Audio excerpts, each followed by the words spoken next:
Hello, welcome to Geek Philosophy. Got my co-host here, Clay. Don's here, and we're going to be this is episode 3 of our podcast, right? Yep. All right, so episode 3 of the podcast, we have a lot of things to cover on the week of the 23rd, where, we've seen a couple of apocalyptic terms from Disney, and we've seen some exciting news coming from DC and Marvel. Yep. And we're just going to cover them off and, talk and give our opinions. And if you're listening, please make sure you subscribe, like our YouTube channel, subscribe to our podcast, and also you can put your comments down below of your own philosophies. And everyone join in the discussion. Yep. So, first off, right out of E3, we got Spider-Man for the PS4. Yeah, PS4. It looks awesome. I was a big fan of I had Spider-Man 2 on the Xbox, the original Xbox, and I bought some of the other Spider-Man games, but none of them were anywhere near as good as Spider-Man 2. It's kind of the benchmark for the series. One of the first games outside of even Grand Theft Auto for just open world exploration. I think that was around within a year or two of Grand Theft Auto 3. It was a great game. I'm really looking forward to the PS4 version. I've mentioned in previous videos and podcasts that might be what sends me over the edge in getting a PS4. That and God of War are really my most compelling reasons to get a PS4. But we just learned this week that Spider-Man 4 is going to officially be Marvel canon. So we found out that not only will the story for the new comic book series that's coming out, Spider-Geddon, it will take place picking up immediately after the stories of the new video game. So we have the Spider-Man PS4 is launching on September 26th, and then the Spider-Man PS4 is launching on September 7th, and then the comics will be coming out on the 26th of September to pick up that story after the fact. So what is it? Giving us 2 weeks? 2 weeks to beat the game. Yeah, I don't think there seems like there's going to be enough content in that game. I think we're going to be hard pressed to beat it in 2 weeks. I don't want it to be a quick game, especially with it being an open world and so forth. Yeah, it depends on how they do it. I mean, if you could complete the main story in 2 weeks maybe, but I would highly doubt that you can finish everything. Or get to a part where you're satisfied. I'm pretty sure someone's going to try.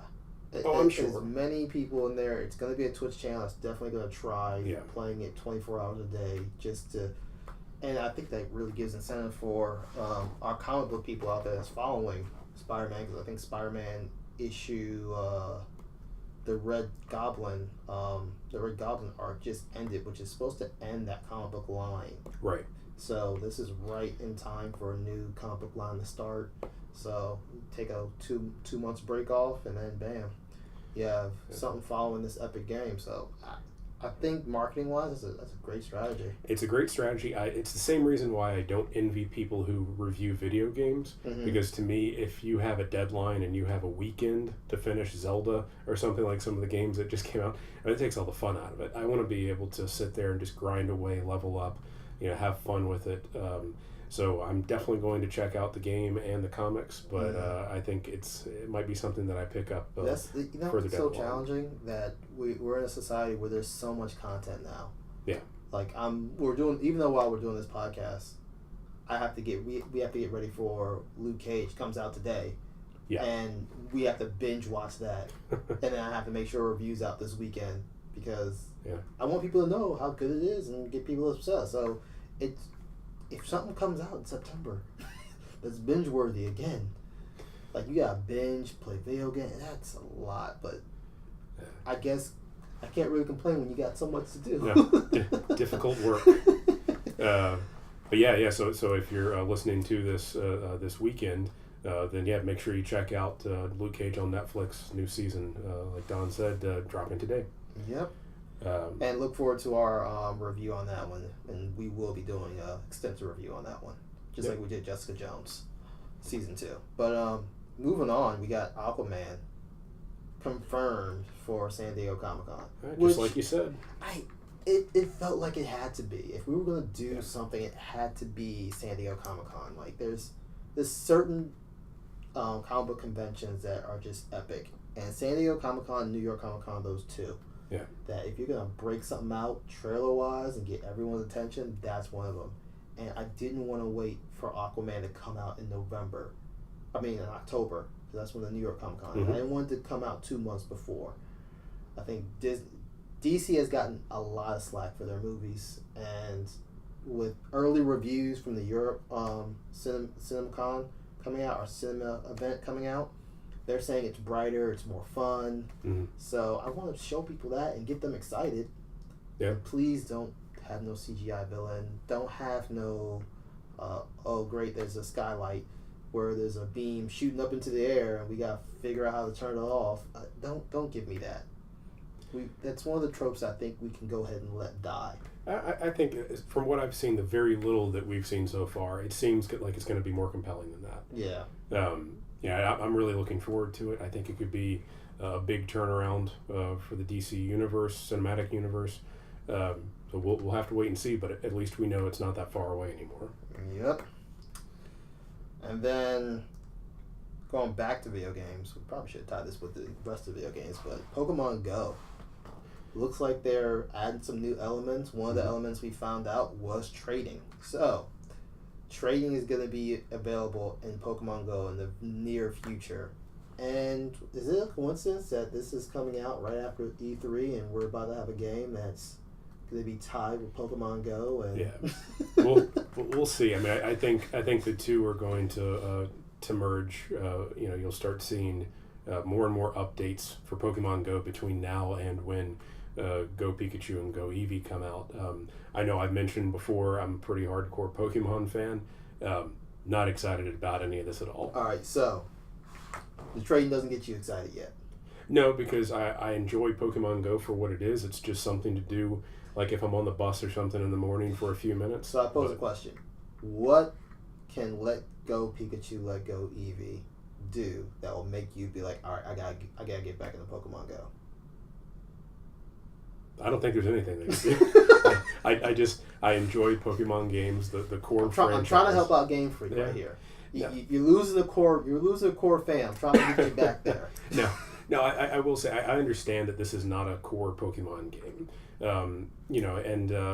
And maybe it'll pull me in. And all going back to way back to the Nintendo 64 days, I remember when they first announced Pokemon Snap, and I thought, no, I want a console play on my TV Pokemon game, and I rejected that, and then it came out and I had a whole lot of fun with it. So I don't know. I mean, I understand it's its own thing. I don't expect it to take anything away from the rest of the franchise, and I'm definitely going to be getting whatever the core game is they're saying will be coming out in 2019. But I understand and I respect that it's its own thing. Maybe it'll pull me in. As of right now, though, I'm just not excited about it. I want to have that. I'm really trying to think. I'm slightly excited for Let's Go Pikachu, Let's Go Eevee, just because it's a remake and for the console. At the same time, it's portable. I'm not hooked onto the Pokemon Go part of it yet. They have to do a lot for me to be like, all right, yeah, I don't know what it is they have to add. It's almost like you have to allow all regions. If they tell me if you have the Pokemon Go, it unlocks all the other regions in the game, and you can play all the other regions in this. Sure. I think like almost like a Pokemon universe, or generations, and you can go through each region. That would be enough for me to get excited. And see, I'm hoping that's the way it's going to be for the next game, for the core game. The core game. I want to have that expansive universe. Are we tired of them adding Pokemon? Yes. Stop, please. From a big fan of the series. I say that every time, but there's like one part of me that gets a little excited when they introduce those new starters. Yes, but I think that wore off about 15 years ago. I think I remember when the Gen 2 Pokemon came out. In the TV series, I used to run home from school every day, make sure I could get in front of the TV. But those were the two. It was Beast Wars and Pokemon. Those are the two that I religiously watched on a daily basis. And I had to get home, and it was beyond disappointing if I got home and I realized that it was a repeat of an older episode or something. I wanted to see the new stuff, and at the end of the first season, you got to see was it Ho or one of the legendaries from the Gen 2, and that kind of alluded to what was coming. got people really excited, and then they did that 5 times over the past couple decades. And also, I'm a completionist.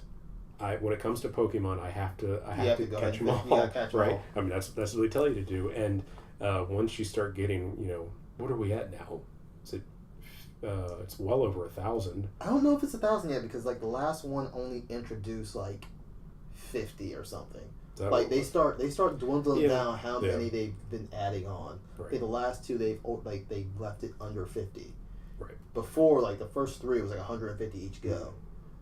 I think I don't want them to change anything about the battle system. I'm a hardcore turn-based gamer. I've rejected most of the more recent Final Fantasy games just because turn-based anymore. Yeah, I mean, well, for one, the stories to me aren't very compelling, but also going back to, let's face it, the stories have been downhill since 7. No, 8 was good. I thought 10 is my favorite, and I know a lot of people hate on that. I'm about to say, yeah. But I for me, it started going downhill once they started doing spin-offs. 10-2 was not a great game, and they wanted to pull people back in. This is a bit of a tangent, but they wanted to pull people back in, but they changed everything about the battle system in the game. So I hope that if Pokemon Let's Go Pikachu and Let's Go Eevee, if they want to do their own thing, that's fine. If it wants to be kind of a spin-off, that's fine.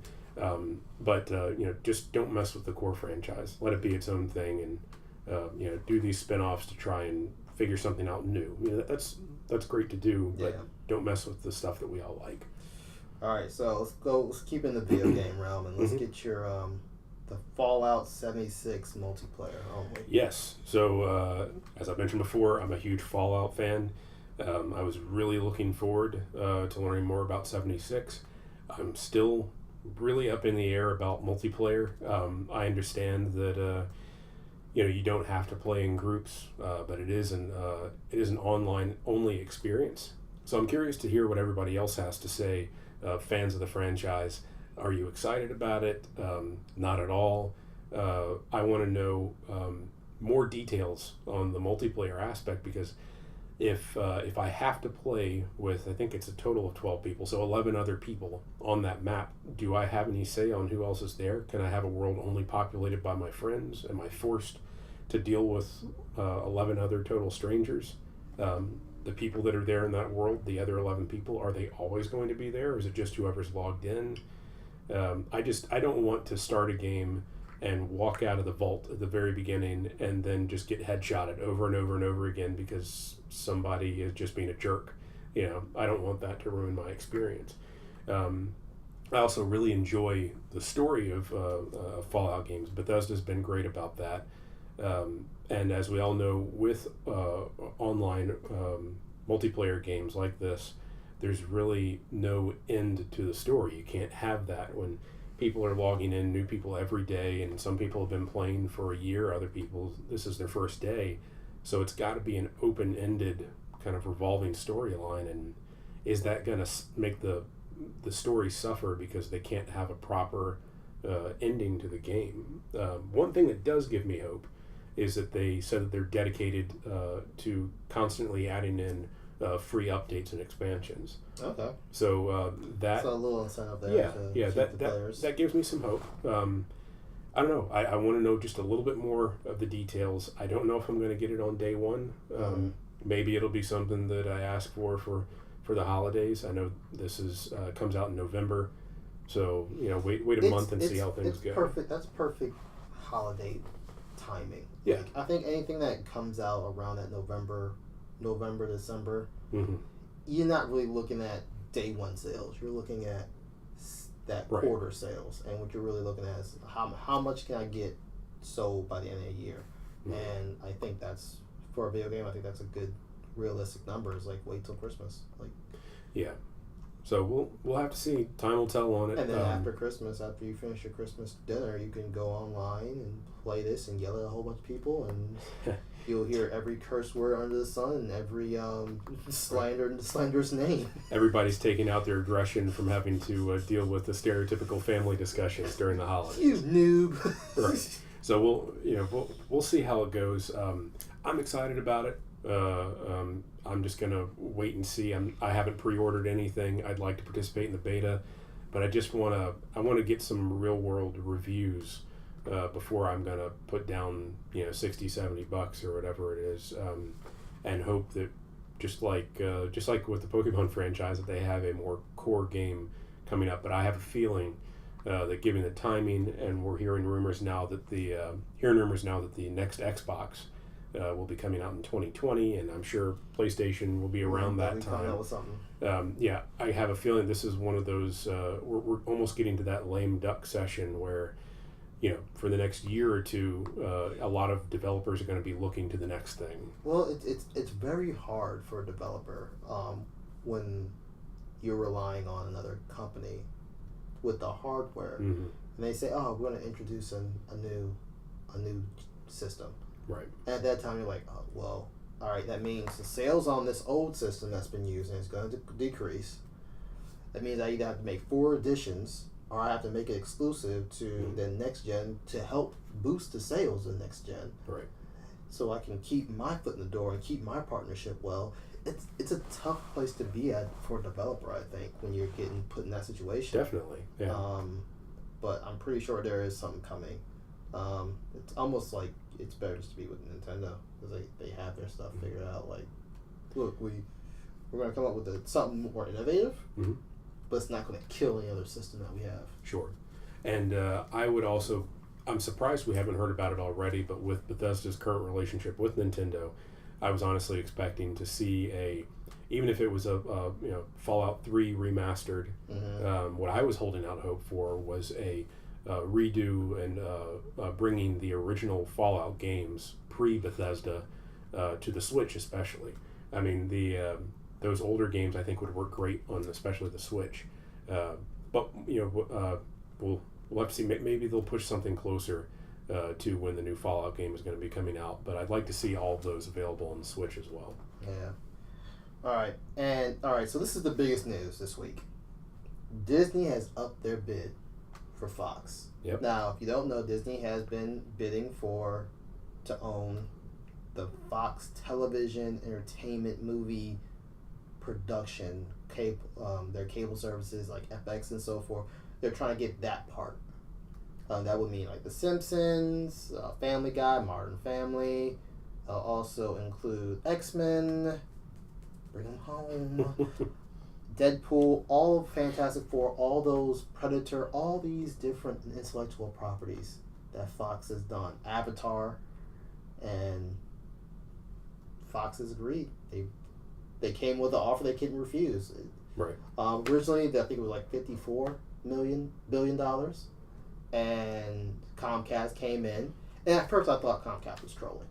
I thought they were trying to be jerks. Right. But then I start researching and understand that they need to make sure Disney doesn't get this. So they came in with, because I think Disney's first offer, $54 billion, was all stock. It was an all stock offer. Then Comcast did them better, said $65 billion, all cash. This latest offer is for $71 billion from Disney to take over that Fox portion, and that is half cash, half stock. So that's like $65 billion in cash, $35 billion in cash, $36 billion in stock, and then they even threw some extra features in there saying we'll also take your $13 billion of debt. So it's actually valued at a lot more than $71 billion. Yeah, I mean, I read something where people were saying they just don't see how Comcast could top this, because if they tried to throw out and beat this offer, it would make their debt ratio just go so high that it would be out of the comfort zone for most companies. Yeah, and I think it's kind of done already. Like Fox had heard that deal and was like, all right, yo, you got me. Right. Now, we are hearing that Comcast is trying to come up with something. I don't think they're going to come up with anything that's not going to hurt them. Right. I mean, they're getting into really risky territory as far as what they're able to, what offers they're able to put out there without really jeopardizing the company if something were to go south. If they had any sort of issue. You're at $84 billion. Mm-hmm. This deal right now is valued at $84 billion.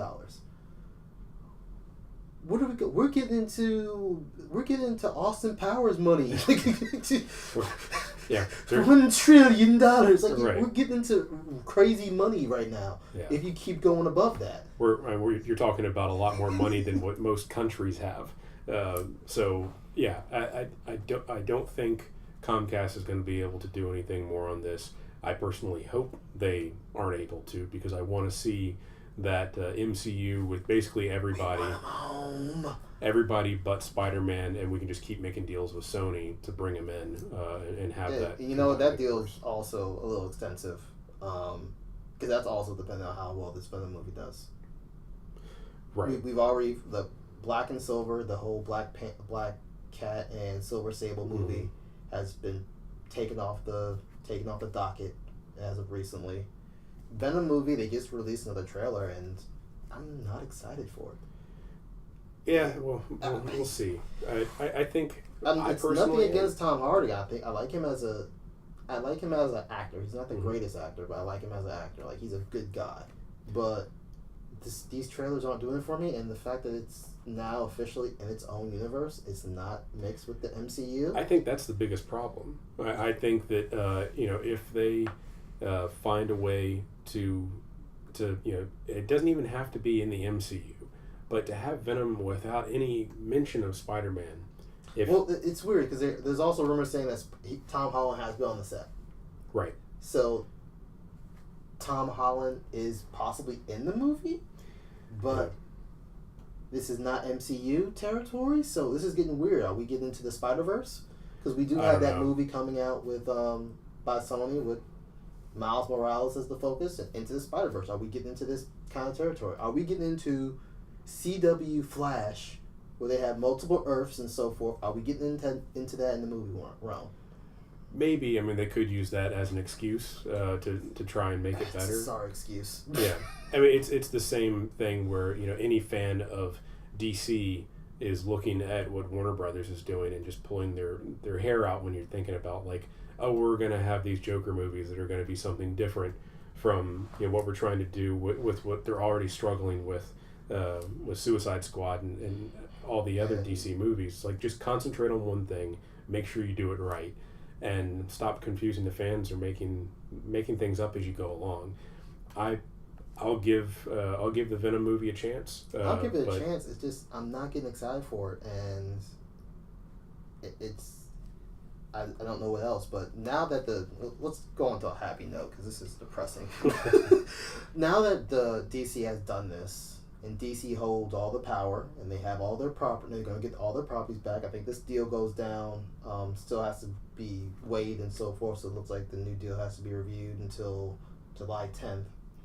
And Disney has came out and said, if the Marvel has all their properties back. Yeah, for Marvel to have all their property back, but Disney's already said they're willing to divest some of the Fox's assets to make sure this deal goes through. So I'm not worried about which assets they're going to pick. I know they're not going to pick X-Men and Deadpool. Like, that's the two they're not going to pick. Right. How do we see them being introduced into the MCU? Or how would you want to see them? Personally, I think we could do with just scrapping, or maybe not scrapping, but you can always write off different parallel universe or something. But I don't think we need a full reboot. I think what we need, and I can't remember who brought this up online or where I read it, but there was a couple of rumors about how they could incorporate these things going around a few months back. And one was that the name is escaping me, but there's a comic book line where one of the story arcs in the X-Men universe where the X-Men have basically been hidden by Professor X. It was some big cataclysmic event had happened years ago or whatever. One of I think it was Professor X, one of the psychics kind of erased the mutant, everybody remembering mutants from history. And then something big happens in the MCU, which brings them out of the shadows, basically. So you could have it where the Xavier School exists, But I mean, they could play that in where the events of Dark Phoenix. I mean, if they wanted to bring everybody over, if they had that something cataclysmic happen in Dark Phoenix, it takes place, I'm guessing, in the 90s, not much further into the future. They could have it where those things happened. Something cataclysmic at the end of the movie happens. Professor Xavier uses his powers and Cerebro to wipe out the memories of everybody on the planet, so nobody remembers everything happening with the X-Men, and then pick up 25 years later with the current MCU, and then something happens again. What I'm hoping, personally, is something, since they'll be bringing in the Fox universe, we could see like Silver Surfer, somebody come through, kind of the harbinger of what's going to come with some of the villains from the current Fox-held properties, and whoever's going to be the next big bad guy in the MCU, that is enough to bring the X-Men out of hiding. They've maybe been underground for the past 10, 20 years, just doing things covertly, so that nobody notices them. But that's what I think would be neat. I don't need to know everybody's backstory again. Just they've been here this whole time. Nobody knew about them. Yeah. And here they are. No, I'm hoping that what I would like to see is the Phoenix, because we do have confirmation it's going to be in space. Mm-hmm. There is going to be some elements in space. So I'm thinking whatever core X-Men team you come up with, Jean goes kind of Dark Phoenix, turns good at the end, and cocoons. And before destruction happens, she cocoons the safe hold of all the X-Men. Like, they're all cocooned in this Phoenix fire and been traveling through space or something. Mm-hmm. Xavier was left on Earth. He was like, we gotta figure out something to protect the remaining, because we don't have the X-Men no more. So you know what? Wipe everyone's mind. There was no X-Men. Mm-hmm. Wipe everyone's mind about mutants. If there was a mutant occurrence, it kind of happened during when Inhumans was happening, so people got confused and thought they were enhanced. Right. And then Annihilus or something along that lines brings the Phoenix Force back, and now everyone's safe and they haven't aged a bit. Right. And now they have to be in this world 25 years later with all these other superheroes, and then we can have a good mix. But that's going to also cause new casting, because we're going to have new casting. Yeah, Hugh Jackman's not coming back. Well, I think that's the biggest problem. Is although I personally enjoy the casting for most of the X-Men movies, I don't know how they're going to be able. I enjoyed this latest group. Definitely, I think more than the original. More than the original. But I don't know how they're going to keep people's contracts going. I mean, you're talking about paying some of them a lot of money to carry over. Got a lot of money. they do, but I think if they're looking at it from the standpoint of, I don't want to be typecast for the rest of my life. Right. Well, not only that, but if they can recast and start their own thing, then why would they pay the other people, just as much? Now, what I do hope, and I think would just add to the hilarity of it all, is even if there's a recast of the entire X-Men universe coming into this Disney deal, and they find a way, like either one of the ways we just discussed, bring it in. What I do want to see is I'm hoping something with Doctor Strange, where he's traveling between the different multiverses or anything, and somehow Deadpool gets pulled over directly into the MCU, because I could do with, I mean, there are a lot of great cast choices in the X-Men universe. You can't have Ryan Reynolds. Right, I think you cannot do without Ryan Reynolds at this point. Yeah, He's done everything right in the X-Men movies. You can't go without him being Deadpool. If you're going to pay somebody an incredible amount of money to continue their contract, which he will now that he knows Disney has it, he's like, all right, you don't have to pay up. Just keep it as Ryan Reynolds, and we can deal with the rest as long as it's a good recasting. But I don't want to see a reboot. I don't need to know everybody's backstories. Fantastic Four. I do need a reboot on that one. Well, that's the exception. I did hear someone online, Comic Explained did a great one. Rob over there, he did a great one where he said Reed Richards is actually a part of this organization called SWORD, which is in the comics, kind of goes alongside SHIELD. SWORD is pretty much the alien version of SHIELD, where they just focus on cosmic threats. Right. And he brought his family up there, his girlfriend, her brother, his best friend.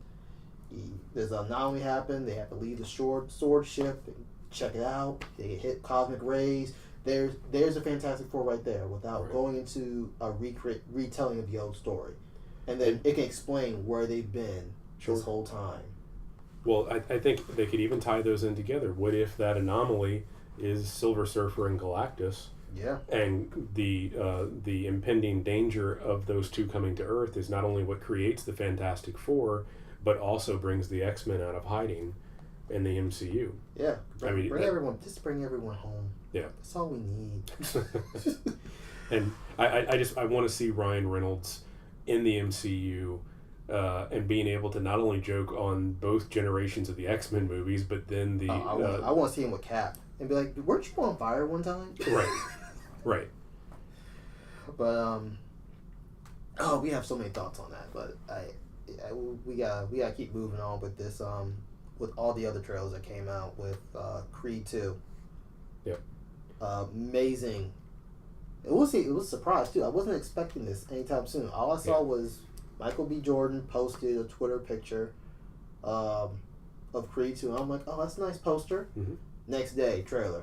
Yeah. Like, okay, did not see that coming. And a great trailer at that. I could go without the what's the song DNA? Mm-hmm. It's in the trailer. I've heard that nonstop in every commercial for the past year. It fits so well. It fits well. I'll give it that. It fits well. But there's got to be a better, newer song that people could pick. Either way, I know we talked about it before, but I think the trailer was great. It was edited well. It gets people, even people I know that haven't seen the first movie, Creed. Mm-hmm. Are getting excited and wanting to go back and watch the first one. It was very well done at the fact that it focused on the main character. Mm-hmm. At the same time, it gave you little Easter eggs that gave homage to the old. Mm-hmm. At the same time, focus on the new. Like, get a little, just in case you didn't see it, please go online, see this before you go any further. But we do see a little glimpse of Drago. At the end. Yeah, we don't know what kind of lineage he is. He could be son, he could be nephew. Right. We don't know exactly what the lineage is. I think they had hinted at it being his son, but we'll see. It, but I think it was well done. It was nicely done. It was like literally 0.2 millisecond, mm-hmm. and it wasn't didn't in the give beginning. Away the whole movie. It was in the middle. Bam, done, mm-hmm. and then you focus really on the character and what's motivating him in this new run. So hats off to you. And this is a new director. I think Ryan Coogler picked him because they went to film school together or something. Right. So Ryan Coogler will not be directing this one. He's getting Disney money now, so he's working on that. I assume he'll be back for Black Panther 2. I haven't seen. He's already signed up for Black Panther 2. Okay. Kevin was like, yeah, nah, come here. Right. So welcome to Disney. Yeah. Looking forward to all of those. But so we have a AMC Stubbs deal. So I just have to bring this up because I was looking at this deal. AMC is really trying to compete against MoviePass. Mm-hmm. MoviePass has a deal out there. I think this is for like select theaters. And it's only like regular seats. But AMC came out and said, look, we'll do one better. I think it's like $19.95 a month. You get to see 3 movies a week. A week. So if you tally that up, that's 12 movies in a month. That's a lot. And it's any format, whether it's IMAX or Dolby or just regular 3D. You can see any movie. Your reservation's there, and you get this unlimited service for $19.95 a month. That sounds like a good deal. I just don't know. We talked about this on the streaming. Like everyone's counting how much money they're spending, mm-hmm. and how much value it's bringing. Like, if you're an avid moviegoer, like I think if you're a teenager in the early 20s, and you're still out there exploring dating life and so forth, I think this is a great deal. I agree. Yeah. I think turns into not that great of a deal is for those people that aren't going every week. Yeah, you're not getting your money's worth. You're not right. really getting the money worth if you're going maybe like once a month. Yeah, I think you'd need to be going at least 3 times a month to really make this worthwhile. And there's plenty of months that go by where there's no movies that really compelled me to go and see them. Now, if I lived in a city where I wasn't too far away from an AMC theater, and it was one that had an IMAX option, then I'd probably go with it, because there's plenty of things plenty of IMAX movies that come out that aren't necessarily big blockbuster sort of things, but that are fun to go and see. Whether it's just some documentary thing on whales or something, those are just better to watch. And if you already pay for this so that you can see those normal blockbuster movies or more indie films at your local theater, and you get that as a bonus, great. For me, it's not for me. I don't go to the movies that often. It's kind of borderline for me. Yeah. Like if I had the money, if I had just a little bit more money, just a little bit more, $5 more, I would probably do this. But the fact that I take my family is the part that hurts me. Sure. So, yeah. because it's you're getting pretty much 3 tickets a week. Now, if I can use those 3 tickets on anybody and not just myself. Or do they roll over? No, they don't roll over. They don't roll over. They don't roll over, and you do have to have your ID. So it's this deal is $19.95 per person. So you can't just you get 3 reservations in a week. You can pick whatever. You can go see the same movie twice if you want to, back to back, whatever. But you can't put all 3 into one. So, if I could take those three tickets and just put them into one movie, I would jump on this deal right now, because that's my family right there. Me, my wife, my daughter. Bam, we get to see one movie a week. Right. Yeah, I think also that price point and the amount of times you'd have to go in 1 month, that's really starting to cut into something we just talked about in our previous video on YouTube, is streaming wars. Mm-hmm. I mean, if you're talking about $20 a month essentially, then do I want to do this and see the movies as soon as they come out, or for $5 less, do I want to get HBO Go or HBO Now and be able to watch all of HBO's content and those movies 6 months from now when they come out? To me, I'm also a stickler in the movies. I think people are getting really terrible about looking at their cell phones, talking in the movies. That I think one of the worst things that's happened for movie theaters are smartwatches, because people forget to put them on dim. And the past 3 times I've been to a movie here in Richmond, the guy that sits next to me has a smartwatch on, and it's just like a dim cell phone glaring at me in the face every single time. Anytime they move, it lights up. And I think part of the problem with that is either younger people who don't have that etiquette, or older people who don't know how to turn it off.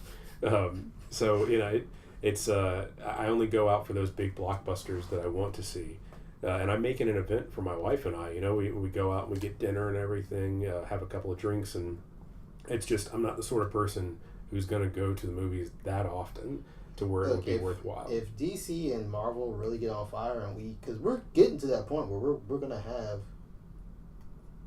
10 superhero movies in a year.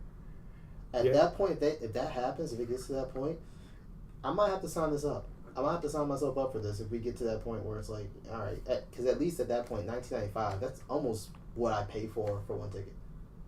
Yeah, that's true. I mean, if it got to the point where there are enough movies out there, and there might be 1 month where you maybe don't take advantage of it to the fullest extent. You can go ahead and cancel, and then you can sign up on the month. Like, this is something that would be great for summer movies. Like, sign up for the summer, and then when it goes, that's a good thing to mention, because I'm thinking of you sign up and you're stuck with it. But if it is something where it's like Netflix sign or up, Hulu, and then you can cancel when you need to. Just make sure you make sure you get your money out of it. But yeah, do from June to September, and bang. Okay, well, that might have sold me. Yeah, I mean, if I can do that, where I, for instance, between between late April and early June this year, think of all the movies we had. Deadpool, Infinity War, Han Solo, I mean, those were got Jurassic Park that came out today. Yep. You got Ant-Man and Wasp coming out in a couple of weeks. I mean, there's a lot of movies that's been coming out. So there's money. There's definitely a value to it. Mm-hmm.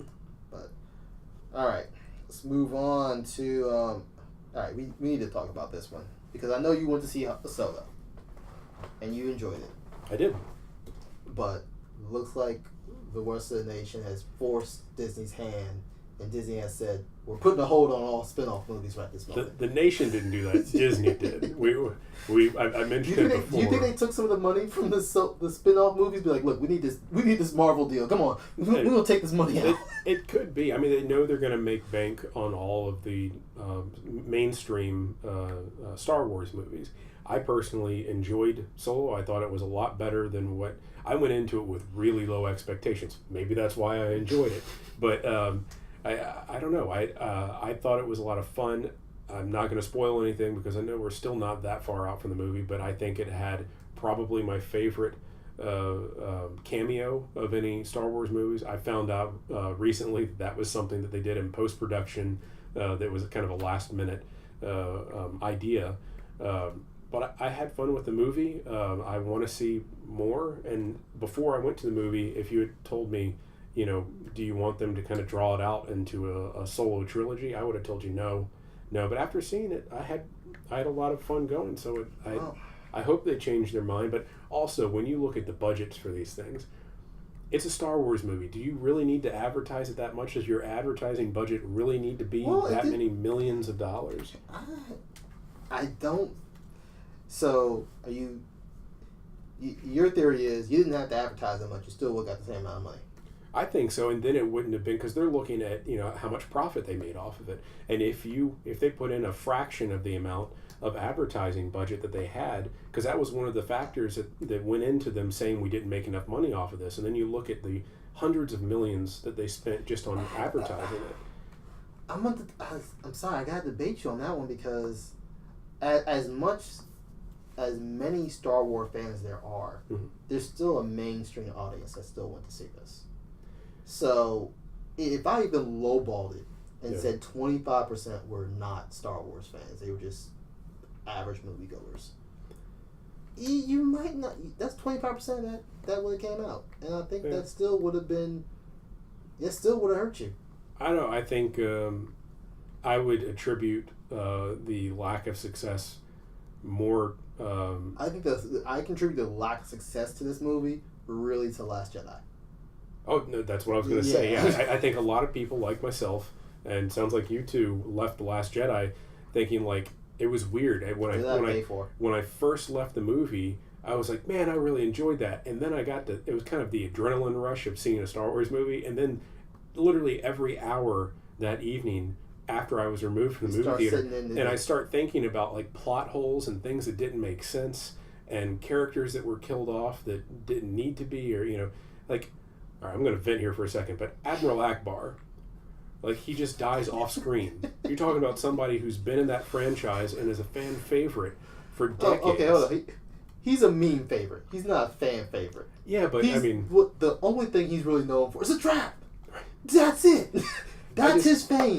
But I enjoyed that. My problem with it was they put in new characters like the what's her name from Jurassic Park, purple hair in the movie. The new admiral that kind of takes over after Princess Leia. Oh, that was such a wasted. You could eliminate that character entirely, put in Admiral Akbar, and then it would make sense. You could have put because you needed someone like that because the back and forth between Poe. Yeah, the back and forth between Poe. You would have been laughing if it was General Akbar doing those scenes. I don't know. They could have made it work. No, it's a trap. Can't do it. It's a trap. Yeah. That's his whole line though. Just replace every line she did with "It's a trap" by Admiral. We could honestly probably make an entire episode just off of what was wrong with the most recent Star Wars mainline movie. But I think that it's fatigue too. We don't need a Star Wars movie every year. Just let it have a break. So I don't know how they're going to deal with it. And my biggest disappointment out of all of this is now they're saying that these spin-off movies could be on hold.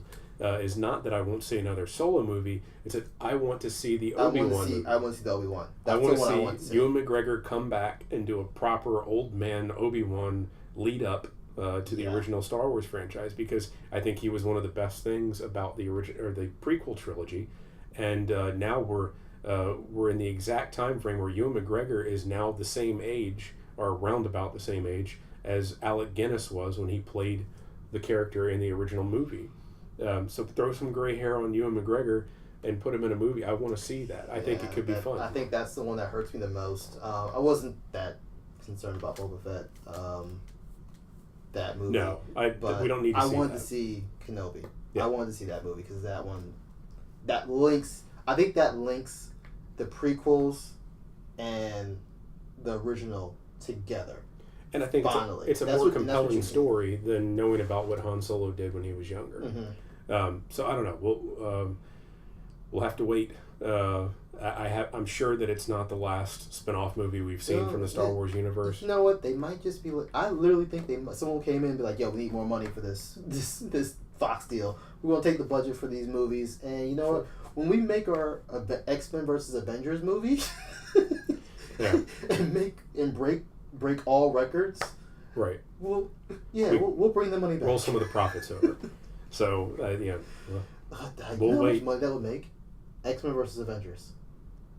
Oh yeah, I mean it's basically Civil War but on a bigger scale. But that's the scale we need. That's the scale Civil War should have been.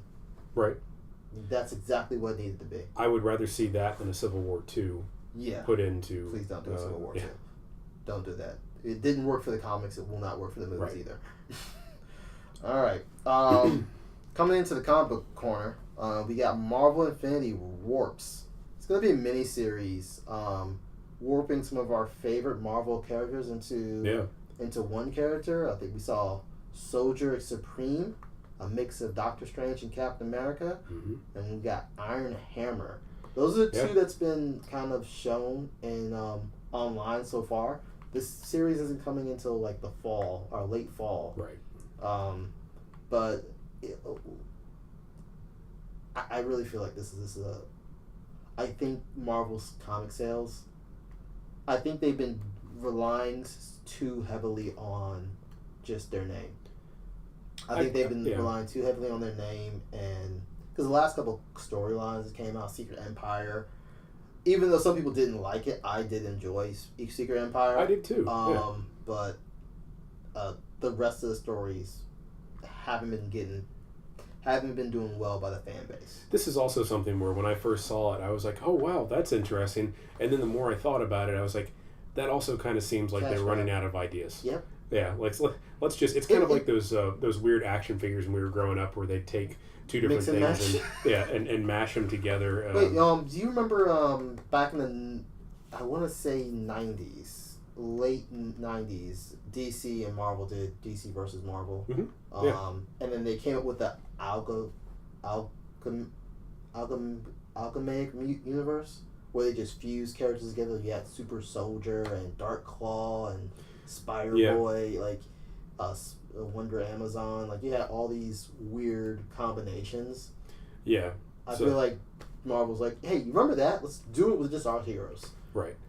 Although I will say the art looks fantastic for it so far. No, it does look fantastic, but there's going to be others. So now the question is, like, what other characters are going to mash up? I don't know. What would they mash up with Hulk? Well, they've already done Wolverine, because there's Weapon H out there right now. There's a comic line with a Hulk with Wolverine's powers and claws. Terrifying. It's terrifying and beautiful at the same time. But I don't know. At this point, I want to go for extreme opposites, because I feel like Doctor Strange and Captain America was like two extremes. Let's do Black Panther and Hulk. Sure. There's nothing more scarier than a black man with rage issues and it turns to the Hulk. That's entertaining. Would he be purple then? Let's make him real. Let's make him like a ebony purple. Yeah. Really royal and just really freak people out. vibranium armor and stuff on him, even though it'd be overkill for a Hulk. What about like a Spider Wolverine? Spider Beast. Spiderine.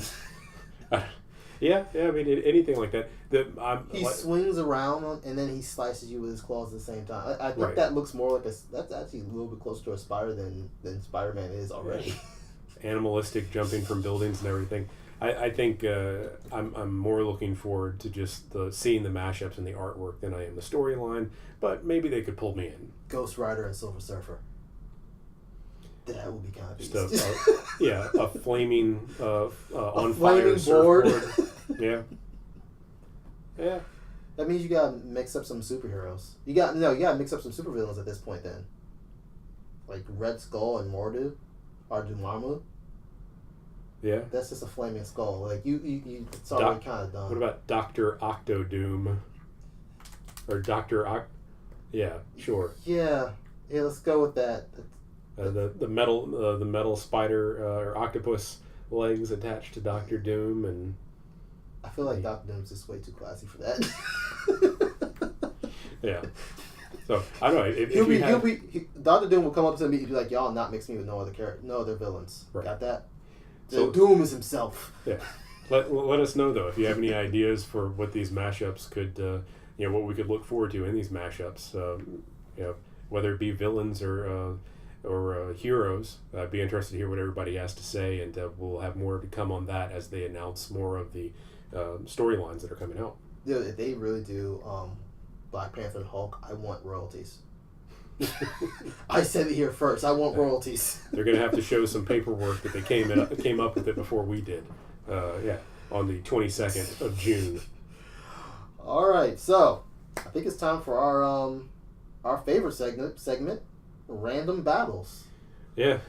So now if you haven't listened to the podcast or seen our videos before, what we do is we have a bunch of characters that we throw in a box and we add new characters every week, and we don't get rid of any of the other characters in there because we just want to make it fun, and we shake the box off. Whoever gets what character, we debate on who will win in the fight, and after that you can give us your thoughts in the comments and see who you would think wins. Alright. Keep my fingers crossed for a good draw. Well, last week was like Nightwing versus Spider-Ham. Yep. Yeah, that was an interesting one. One of the more out there combinations that we could think of. So yeah, you want to jump in here and see? Yeah. All right, he's got one person. Oh, fitting for this week, Luke Cage. The Tick. The 90s animated version. Sweet Christmas. Let me explain something to you. The Tick, as dumb as he looks, it works for him. It helps him win every time. Yeah. Luke Cage, he's too smart. That's the problem. But he's not going to be able to figure out this. He's never seen nothing like this in the hood. He's used to cockroaches. He's not used to ticks. He don't get those. He don't have no hair. So, big muscle-bound dude in a blue suit saying he's a tick kind of freak him out a little bit. I think he loses this. I don't know. I think you're talking about two brick walls hitting each other, and one has intellect and one's as dumb as a doorknob. So I put my money on Luke Cage being able to outsmart him at the very least. He might not be able to defeat the Tick, but I'm sure he could at least trap the Tick, prevent him from winning. I mean, I think between the two of these, nobody's going to be able to take the other out. But I think that it could at least be a stalemate, and when you're talking about a stalemate, you got a dumb one on one side and a smart one on the other. I have a dumb one with epic speeches. He will be able to talk him into utter defeat. Do you remember his speeches? It took half the episode. Well, yeah, I don't know. I think it would be interesting to see the Tick roll into Harlem, and you take that, as we discussed in the previous episodes, you have to take the morality out of things because we're talking about two heroes here. But if they had some reason to fight each other, I don't know. I think they're equally matched in strength, and I think the only way that the Tick would win is out of sheer dumb luck, which is most of the time how he wins. And that's how he wins. Sheer dumb luck. Yeah. And epic speeches. Luke isn't ready for that. Yeah. I can't say down goes Luke.